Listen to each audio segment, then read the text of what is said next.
I've done my morning walk and I'm taking a little rest, a little pause to speak.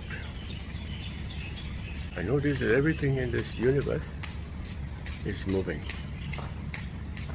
Whether it's an inanimate object or an animate object, they're all moving.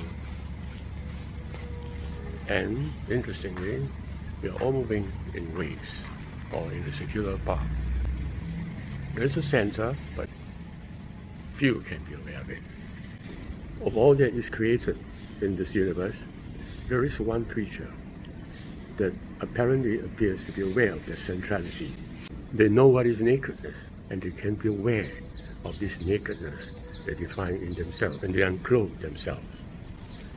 However, as the story says, when Adam and Eve ate the fruit of the knowledge of good and evil, they felt that nakedness and was ashamed of it, and started to substitute that shame with something else.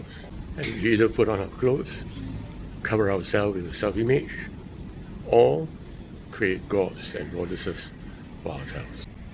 However, that nakedness is truly our solution, because that nakedness leads us to the place of our centrality, the place where everything begins, the place where our will, our I am, decide. But because we feel naked, we hide ourselves from that wonderful place within us. I had my breakfast just a while, so let's continue again. Now,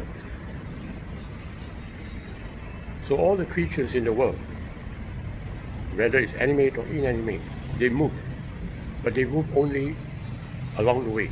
They move at the circumference of their life, but they are missing the centrality, the center of all existence.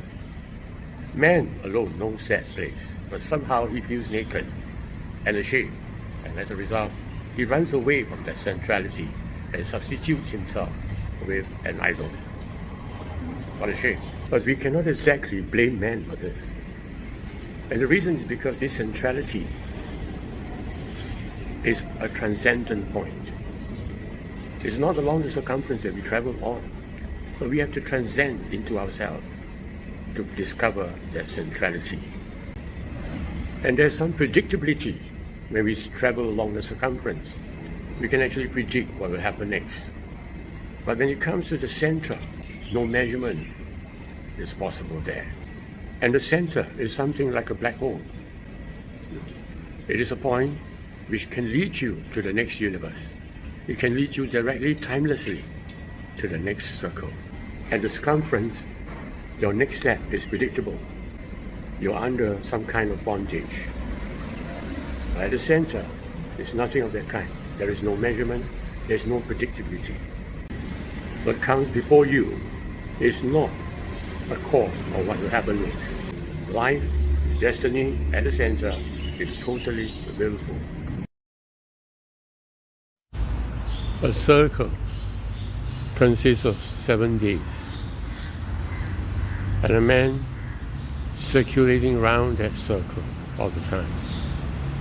But only a few can actually enter the black hole and reach the next universe, the next 7 days.